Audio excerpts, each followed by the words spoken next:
I'm Justin, co-founder of Safary, the number one community for Web3 growth leaders and the leading privacy-centric Web3 measurement platform. And I'm Quinn Campbell, co-founder of Superfine, the user acquisition platform for Web3 gaming's next wave of growth. And on Safari's Web3 Growth podcast, we go light on narratives and deep into the growth strategies and tactics deployed by leading Web3 growth operators today. Today, we're diving into the Yield Guild Games ecosystem, analyzing how they've grown their community and company and how they're helping others do the same. And our guest today is Gabby Dizon, the visionary and founder behind Yield Guild Games, the guild of guilds, the decentralized gaming guild that has been making waves since the start, is now making waves in Web3 growth and Web3 growth tech as well. So we're pumped to have him. Gabby's a gaming veteran, having founded many companies before YGG, and then now obviously running with YGG. Gabby, big welcome, man. Justin, Quinn, thanks for having me here. Absolutely. Gabby, maybe in terms of run of show today, I think we'd love to almost flow a little bit like this. We can start off, we'd love to dig into some of the initial growth tactics that you and the YGG team used in the beginning. And then maybe touch on some of the early community strategies. I think that's really, really interesting, especially given, what Justin and Safary are doing as well.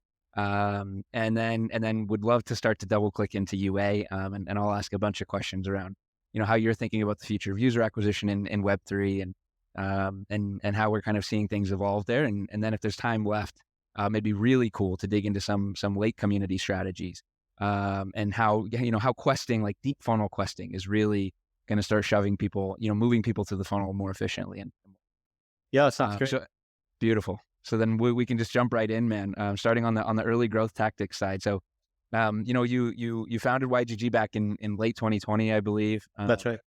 Yep, about a year before the height of the recent bull run. So it's definitely on the very early side. I remember consuming every piece of content there was about YGG at the time. It was so cool. What were some of the early growth strategies that you were employing at that time for really getting YGG off the ground? Yeah, so if you remember around 3 years ago at the start of COVID, I'd been playing Axie for, I would say, around 2 years at that time. And it was the rise of what's known as a scholarship or the lending program. And for those that don't know, the scholarship program is using the NFT assets and then lending them out to other players so that they can play the game. It was Axie Infinity at that time. And then the player would then earn in-game assets, whether it's tokens or NFTs. And then there would be a revenue share between the asset owner and the player, right? So it's a lending program that brought its way into blockchain gaming. Axie was the first to do it. And the most fascinating part of that was that this wasn't a feature that Axie designed.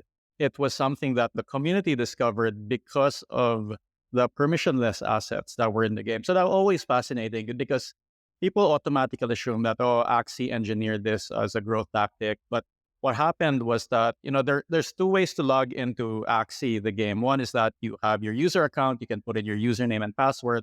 The second is you can sign in with your crypto wallet that contains your assets.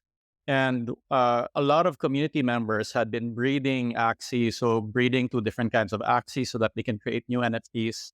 And then they realized that for those that bred a lot of Axies, I could only play the game one at a time. But then if I could have other people playing my Axies, then I could leverage the NFTs that I had in my wallet. So this was what the community started, and they started basically giving out username and passwords for their Axie accounts and giving them out to people. People would log in, play the game, and the key to this was that the people who had your account could play the game and earn SLP, but they couldn't run away with the assets because they didn't have access to the underlying crypto wallet or the private keys. So that was how the scholarship system was born. And Axie really grew on the back of this around 3 years ago, actually, 2020. And that's where the story of YGG came in. I've been in games for around 20 years now and started into NFTs and blockchain gaming in 2018. And the thought of player collectives, basically guilds like you had in MMOs that had their own NFT assets, that had always been something that captured my imagination. When I saw what was happening with scholarship programs in the Axie community, I thought, wow, this is it. And this is something that could scale. So what most people did was that there were one or two people that owned a lot of Axes, and they would manually track everything on a spreadsheet, create the accounts manually, transfer the Axes, which is obviously very time consuming, right? And we wanted it to be a scalable, like venture type business from day one. So I, along with my two co-founders, Owl and Beryl, did three things that were different. One is that we scaled with money. Of course, we raised a smaller seed round at the time, a little over $1 million. Second was we scaled with technology. A lot of the things that people were doing manually, we were automating. We were automating the transfer of access to different wallets. We were automating the use of accounts using Discord bots while everyone else was doing it manually. But the third and I think most powerful one was that we were using community as a growth strategy as well. Instead of us managing all of these players ourselves, we tapped independent community managers that had their own little communities. We gave them access to our assets using technology, and they would go recruit and train their players how to play the game and earn SLP. And we would give them a cut of the revenue share, the SLP being produced. And we actually gave them a bigger cut than YGG received. We gave them double of what we were getting. So this is how we were quickly able to grow YGG's community footprint. And really, when the time that Axie grew massively in 2021, we were the only ones that had a scalable structure on top of it. It's super interesting, especially how the community sort of identified this growth hack and then Axie, the company, supercharged it. I'm curious, are there other communities that you've seen do these types of, they found the growth hack and then worked with the company to bring it to the next level? Or do you think this is sort of a unique YGG Axie story? Well, I think a lot of innovations have definitely happened then. A lot of games have copied the Axie model, but a lot of new other ones are also trying to improve on the economic model, on the community model as well. So now you're seeing a lot of gaming DAOs, a lot of NFT asset DAOs. You see player DAOs. So there's a lot of different ways that community is organizing around what are basically these virtual economies around these games. And so yeah, I just love seeing a lot of the experimentation that's happening. And of course, along with the programs that YGG is doing as well. And did you set out to build a community-first company? You identified this hack, you started working with these small community builders. I'm curious whether that was part of the strategy from the get-go or it sort of evolved that way. And I'm asking that because I feel like there are not that many community-first companies, truly community-first companies in Web3. And that's maybe something a little bit unique between YGG and Safary. So I'm curious to learn a little bit more. Was that the original intention, and how did that evolve accordingly?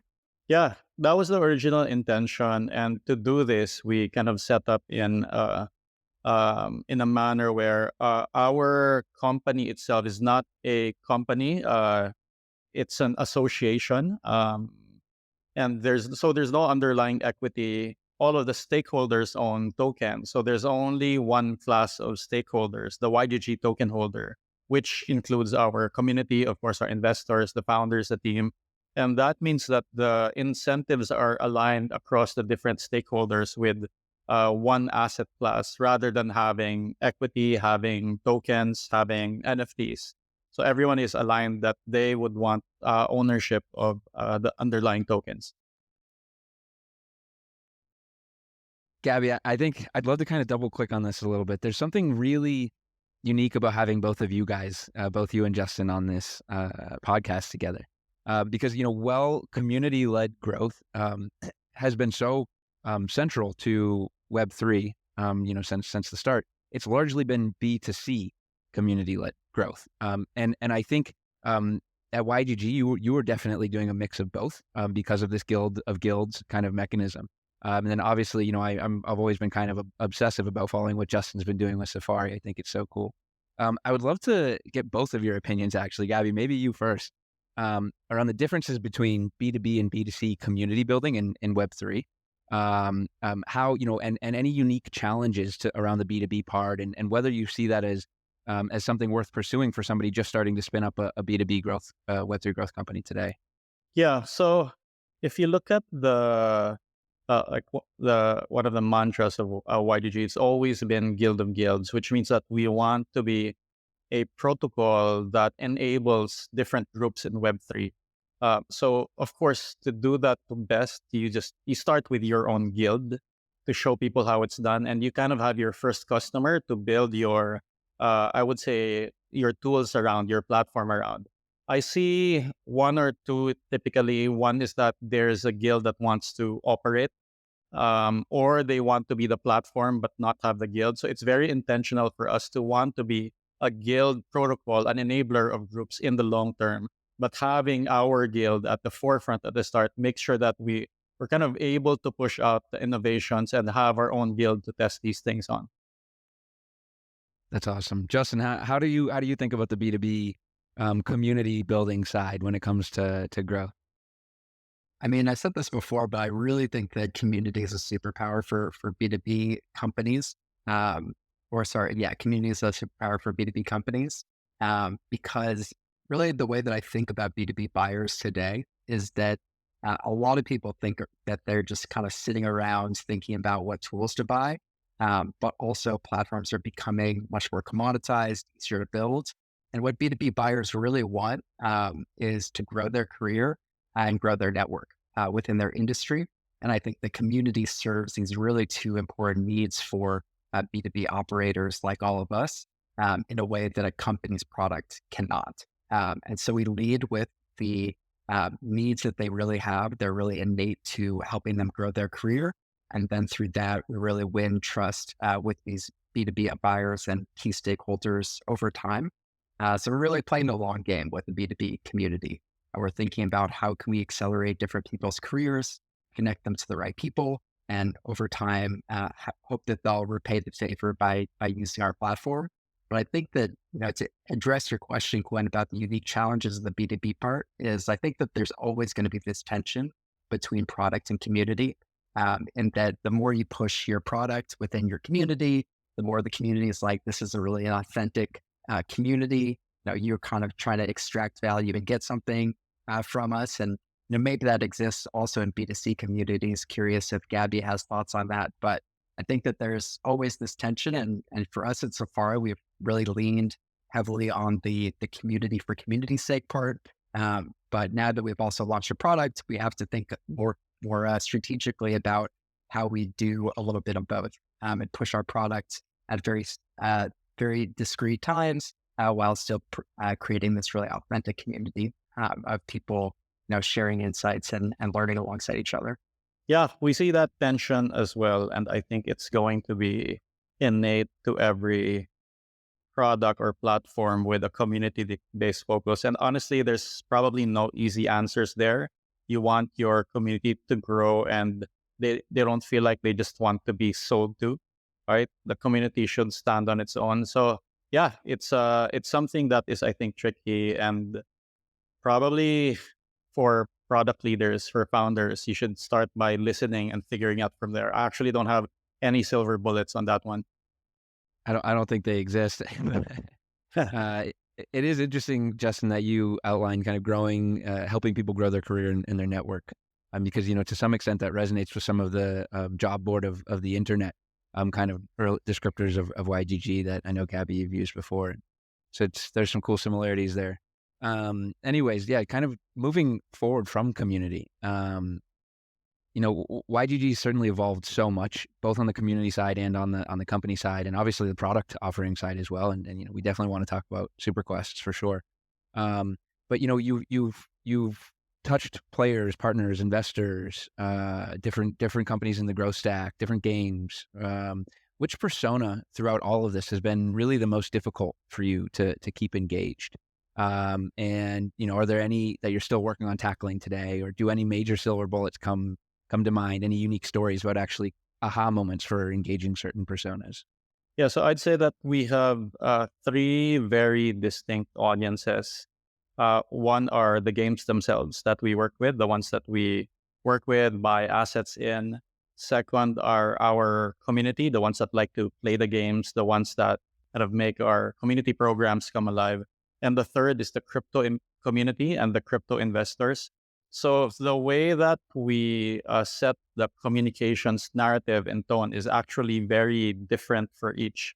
How we speak to crypto investors is different from how we speak to games, and yeah, it's different from how to speak to players. And this is actually not easy at all. And uh, we've been very uh, we've been very intentional on our narrative since day one. That's why you have a lot of content that you were consuming on YDG a few years ago. And now we are also actively shifting this content to what we want YDG to be about. A lot of it about player-owned reputation, for example, with the use of soulbound token achievements. Progression within communities, questing as a way to bring different communities together. And so, yeah, it's not easy, and you have to be very intentional about speaking to these very different groups of stakeholders. And so, as those sort of stakeholders have changed over time, how has your go to market changed? Especially from for games being a guild buying assets to now Yeah, building a growth platform on the B2B side for yeah. So quests. if you look at our first product, it's really our community that was supercharged by that scholarship program that we scaled. That enabled us to buy assets in different games and form partnerships with different games. But uh, if you really think about it, how do you scale community across different regions, across different games, across different virtual economies around the world? And the only answer that I could come up with was to build product that could scale community. Especially if you look at what communities are like, no one really wants to be part of a community of 1 million members. Like you don't feel like your voice has anything. But I can be a community of 10 people that's part of a guild of 1,000 people. That's part of the guild in my country that rolls up to this like major guild, right? So that's why we came up with that Guild of Guilds model. And the only way we could do that was that by empowering the kind of smallest available unit of community, but making it feel like they were still part of something greater. And yeah, that's what we're also building with our software. Yeah, I just wanted to jump in here too. I recently saw that YGG has sort of released a decentralized brand vision with many different types of logos. I'm curious if that plays also into your, vision of, there's the YGG community overall, but then there's also unique factions within the community and how you sort of weigh your like macro community against sort of more micro factions of your community.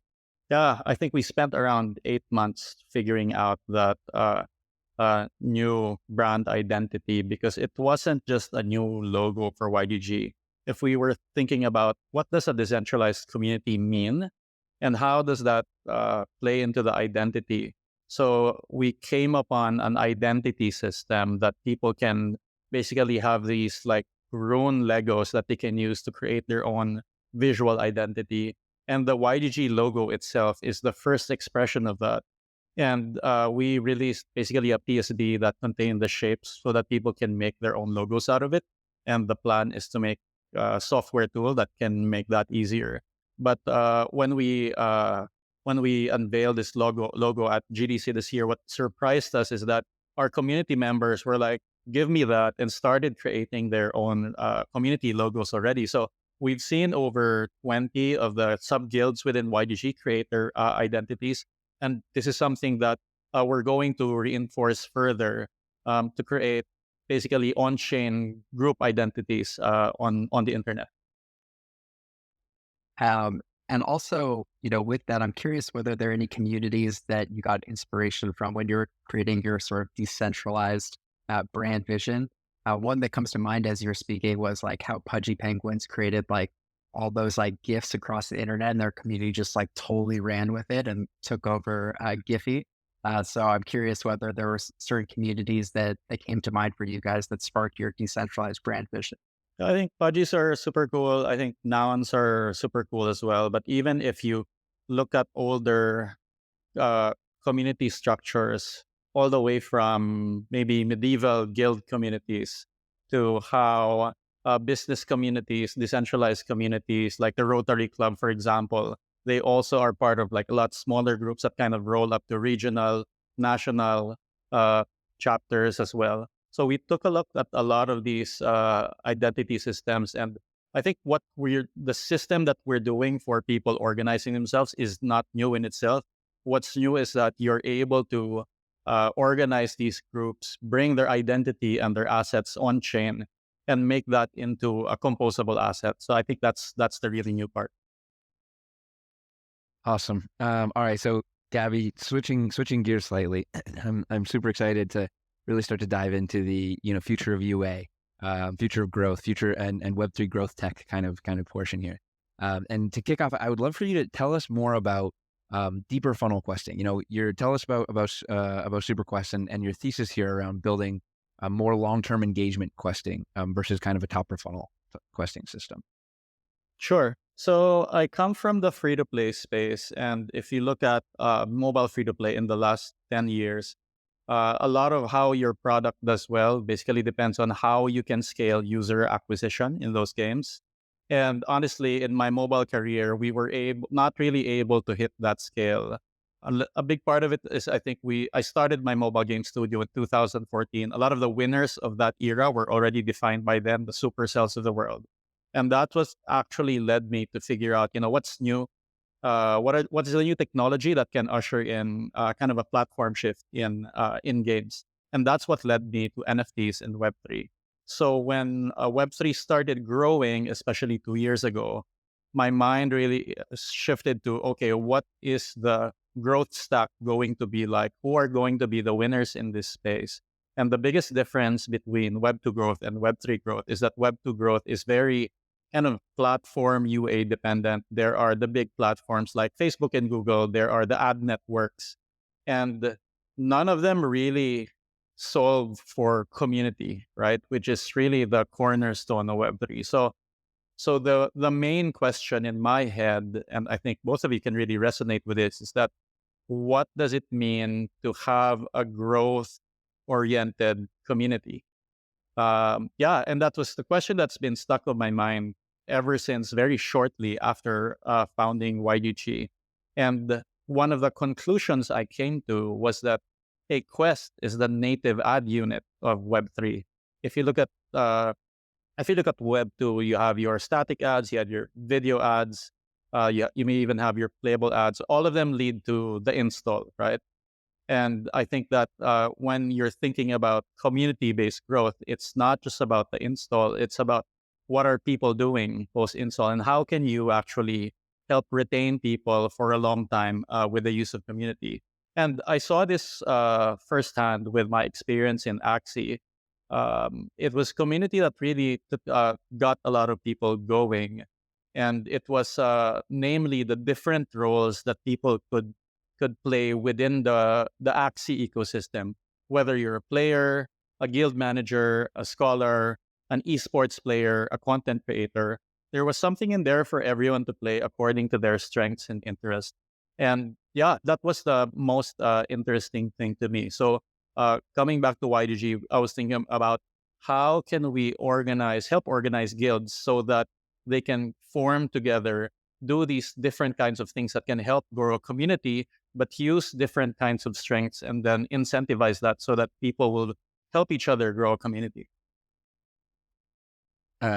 Gabby, a Quest is the native ad unit of Web3. I love that. I think, Justin, it may have even been in our first recording, we were talking about this idea of skeuomorphism, right? And skeuomorphism is like when a new tech comes out, people tend to just apply the old design thinking, old design principles to the new tech. And, like the classic example is newspaper on the internet. The first iterations of it were literally just basically copy pastes of the front page of the New York Times. And now, it's much more native. And we had been trying to brainstorm around what is the, Web3 native ad unit going to look like. And I love the idea of Quests kind of being just that. I think you also touched a little bit on the future of the growth stack. So Gabby, I'd love to push you on that. What is your thesis here? What does the future Web3 growth stack look like? What are all the pieces of the puzzle that fit together? Yeah. So, of course, first you need your top of funnel acquisition, which is what everyone thinks about, right? When you think about user acquisition. But I think it's only one of certain components that really help make what Web3 growth works. And then second, you need the action unit or the engagement unit. So I think this is where quests come in. And if you think about what is a quest? It is mainly do this, get that, right? Do this is an action, get that is some kind of reward. How you define those things can actually be a lot more nuanced and sophisticated. Like a lot of people have thought this to mean, okay, I'll post a quest, we give out tokens right afterwards, which have led to the rise of what basically looked like Web3 incent networks. I think that's perfectly valid form of doing it, but that's not what we're interested in. We've always been interested in quests that allow player communities to grow and retain themselves long term. So that means that you're not focused on immediate monetary or liquidity rewards, right? So that's why we are leading with status with soulbound token achievements. And soulbound token achievements, if you think about achievements, they're native to any gamer who's played on the platform. Xbox, Apple, Steam, any game has achievements. They're especially useful in Web3 because now this is user-owned reputation. If you look at what led to the rise of Web2 growth, it's the personalization of each user through the use of cookies, right? And for me, Soulbound Token Achievement is basically the Web3 version of a cookie that the player owns, that they're proud to show off, that kind of differentiates them from other people because they can proudly show off the things that they're done. On the advertiser side, it actually allows you to very carefully target which community members you'd like to invite to your community and give them custom quests and custom offers. Yeah, I think that questing platforms have to be very careful, right? And you identified this, right? Because if done incorrectly, a questing platform can basically just create a mercenary where you pay somebody to do something and then they go away. And so I really like the approach that you guys are working on, especially around soulbound tokens, and then that added benefit of them actually being targetable afterwards. So yeah, Gabby, I have some notes here, and you're seeing the future of the growth stack being around kind of UA, bringing people to the door. And then like a deep funnel questing, kind of getting them through the door into an aha moment in the product. I think those fit exactly with how I'm thinking about it. I would add one more piece. I think it's top of funnel UA, it's action unit questing, deeper funnel questing, and then it's measurement, it's attribution. And we've got Justin here. I think it's interesting having all three of us in the room. But that measurement then enables the UA and the questing to just be supercharged and keep going from there. So yeah, I'm excited to see how that all plays out. Justin, I'd love to throw it your way, man. What are your thoughts on the future of the growth stack? I actually think it's very similar. I think that the one piece that, and Quinn and I have chatted about this on a past episode, is we still are really struggling to figure out what community is actually like, what sort of the superpowers of community are, how we measure that, how we think about that, what sort of unit of value that matters most, what matters to different personas within communities. And I think that that's still a missing piece of the puzzle that we're all trying to still figure out with our different respective platforms. And one person described this really great to me is that like community leaders are still sort of like waiting for their like growth hacker moment. And that like community as a function is still not proven yet. Like growth hacking was like this like weird thing that like weirdos did back in the early Web2 days. But then over time, all sort of like mature companies created a growth team. I think that the community team is still not like proven its function yet. As community leaders prove out their function within sophisticated companies, I think that we will realize the types of tools that combine sort of community experiments in the form of like do X, get Y, and measurement all in one. But I think that we're still in the early days of trying to figure out how these three pieces fit together. I think, yeah, that's absolutely true, Justin. We used to sit around the table at Sky Mavis, and at least this was kind of my approach to it, where as we would kind of propose new community activations, it was always like, yeah, I think that's a good idea, but we never could quite put the same kind of numbers and data-driven kind of theories behind it that we could in UA or in other parts of our approach to growth. Yeah, Quinn, I remember one of our earlier conversations that were very like illuminating to me. You talked about having two different types of funnels, your product funnel, which anyone from a Web2 app background is familiar with, and their community funnel. And what you noticed was that bringing people down the community funnel tends to be a lot stickier and last and longer retention. So that was kind of a light bulb moment for me as well. Yeah, I love that one, Gabby. And what made me realize that there were those two different funnels was actually using Amplitude, which is like this super powerful Web 2 product analytics software. And they create these beautiful flows where you can see like, oh, your most sticky users follow this flow through a product. And as I was looking at it and our flows through Axie, through Origins, I realized that in Web 3, I was only seeing the top half of the iceberg. Because in Web 2, seeing that product flow is perfect. That's everything you need to know about what your users are doing, about what their journey is. But in Web 3, you need to see their journey in product, just like you said, and in community, right? That's what you just brought up. And there is no analytics suite out there yet that lets you see both halves of that iceberg. But when we get that, oh my gosh, we're all going to be supercharged. I guess that's a unicorn product in the making. I think so. Absolutely. But it's hard though, because a lot of the community data is, owned by Discord. Like it's very blocked and you can't access it. But right, when someone cracks that one, it's going to be big for sure.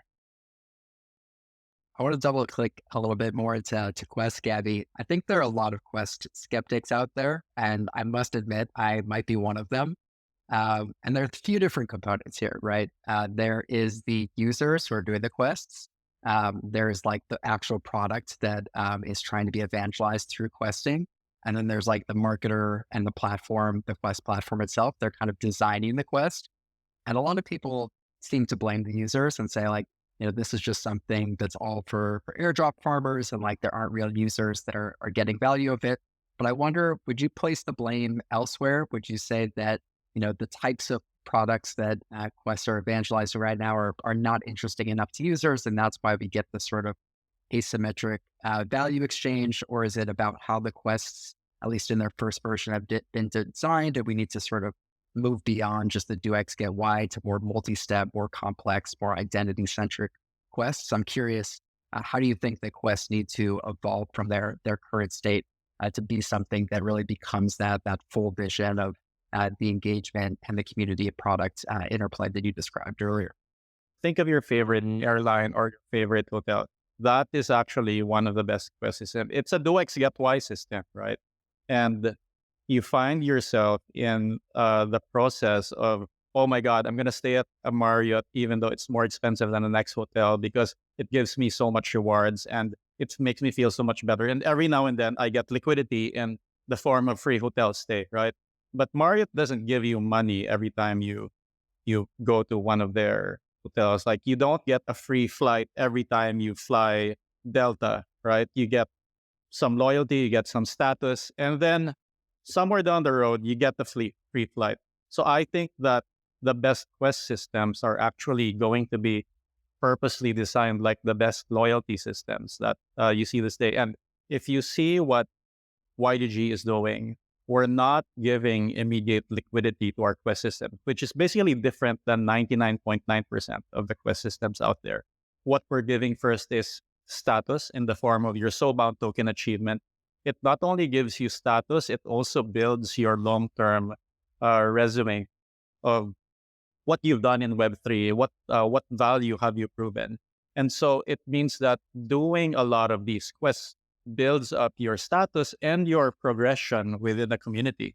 And then that status and progression lead you to do quests that can lead to rewards down the road. If you look at our Guild Advancement program, we just launched it.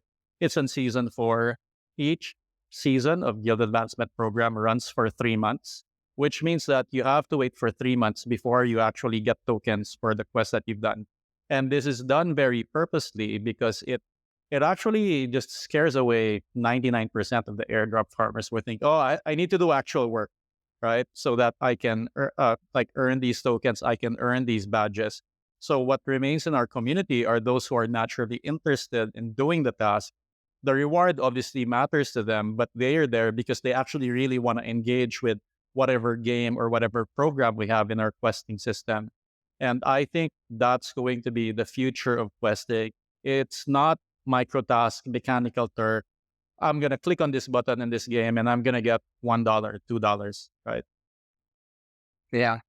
And, a lot of people, especially those that are in the like Web3 loyalty space, talk about how loyalty programs are really transactional, at least in Web2.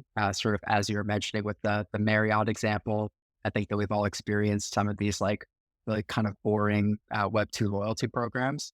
So I'm curious, when you think about Quest, then do you think it's a way to finally innovate on loyalty programs with sort of more with the community or Web3 ethos as the core component, or do you think about it slightly differently?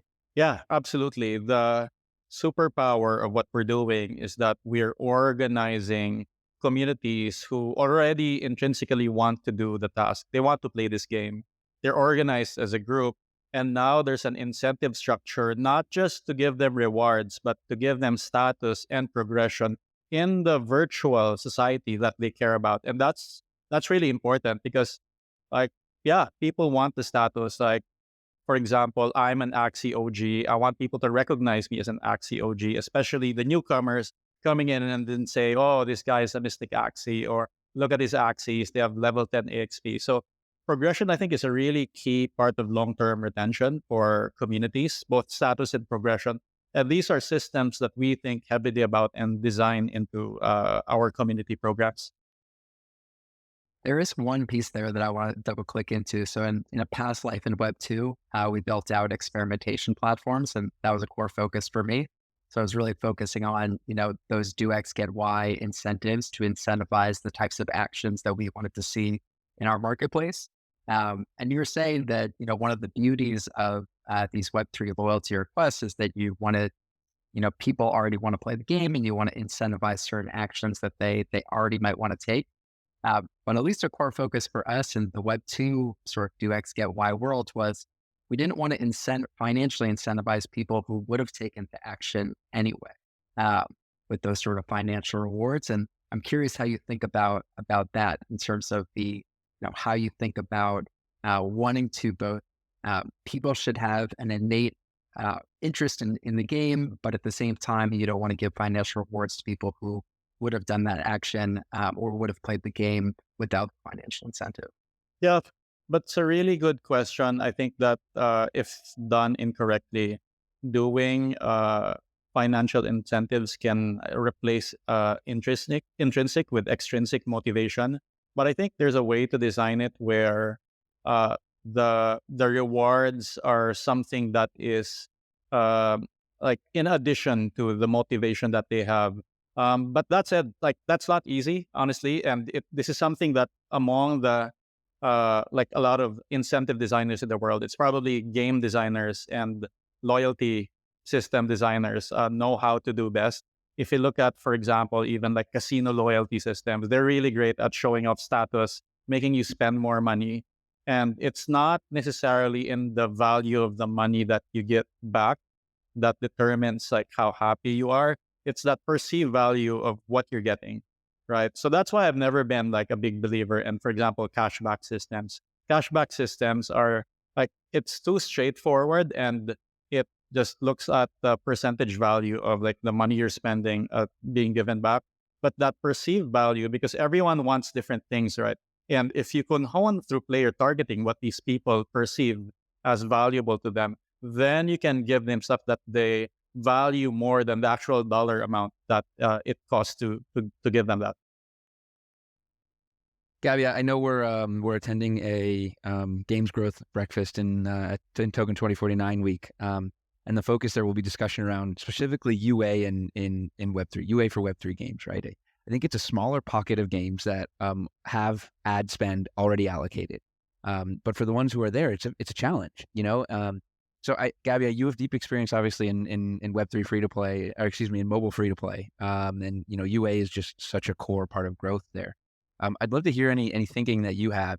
Why are we having trouble figuring this out in Web3 gaming when it worked so easily and simply in Web2? Yeah, so I think with Web2 growth, the platforms were there, specifically Facebook, Google, app stores, so that you can really easily smooth the funnel towards app install, and you can scale that because these app stores gave you distribution of literally billions of possible users, right? So it gave you an extremely wide top of funnel, and then you narrow down to the interest of the lower number of people who wanted your game. And as long as you could target them properly, then you could scale your growth. I think the problem with Web3 is that a lot of the superpower of Web3 comes from community and ownership of a certain product or of a certain ecosystem. And that's very hard to communicate unless you're already within that ecosystem. So I can't just put out an ad and say, hey, join the YGG community. People will be like, yeah, what's the YGG community? Right?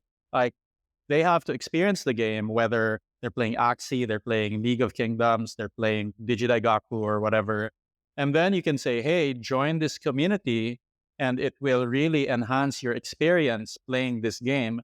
So that is kind of a two-step process that I don't think anyone has really figured out how to properly scale in growth terms yet. That's right. That's right. And that's a funnel that has to be kind of smoothed out and flattened in the process. Yeah, it is tough. It seems like the space, the Web3 gaming space, is all starting to coalesce around this idea of Web3 ready users being the next kind of growth source, right? And those are the users that there's still a lot of liquidity for. You can reach them on these traditional Web2 ad networks. If you're able to target them, which everyone's working on, then you can bring these Web3 ready users to your door, to your Web3 gaming door, and then you have a product that's optimized for actually getting them through those bumpy parts of the funnel. So yeah, one thing exciting. I'd like to add is that what's really interesting is that the nature of marketing between Web 2 to Web 3 is very different. If you look at most Web 2, especially in games, if you look at the marketing department, it was mostly performance marketing. And what's led the way in initial Web 3 is community-based marketing. So now you've got a lot of the early success stories in Web 3 really good at community marketing, but actually have zero idea how to do performance marketing. And now that things are getting sophisticated, people realize that you do need community marketing and you need performance marketing. And yeah, those are two different tracks that are actually very hard to both be good at the same time. That resonates a lot with me. And I know I just grilled you on the theory and design of quests. But before we close, I'd love for you to tell us a little bit more about Super Quests and how you plan to help games across the ecosystem scale their engagement. Yeah, so when we looked at most of the quest systems out there, they were trying to be top of funnel quest systems. For example, yeah, join the Discord, follow the Twitter, get a reward. And coming from the game industry, I didn't think that offered enough value to the game partners that we were working with. So we wanted to do a quest system that actually brought people into the game, that taught people to play the game, and then gave them a reason to stay, right? Beyond just kind of playing the game mechanic themselves. And the model that we came up with was actually Masterclass mixed with Duolingo. I really love Masterclass because like their form of user acquisition are their celebrities, their creators, right? It's like Gary Kasparov teaches you how to play chess. Guess what? Gary Kasparov didn't actually design that program, but in terms of UA, it's really great for people to come in and sign up for a course saying, wow, yeah, like Gary Kasparov is actually teaching me. So the first part of SuperQuest is that we have creators that are native to these games that are teaching people how to play a game. For first SuperQuest with Axie, we have two creators, Kuku, who's one of the beloved like community onboarding leads that's been around for a long time. And then our second quest is with Spam and Rise, who's an esports champion. He can teach you how to play better in the game. And we have different quests that you can do, that you have to do in the game based on the course that they taught. So I think this is the kind of future of questing programs where you go kind of mid to bottom funnel and you can deliver the players to where the games want you to be, whether it's going to a certain point on the product funnel or delivering them to the community funnel. It kind of depends on what the game's goals are. But it's not enough to just deliver people to an install and letting the game do the work.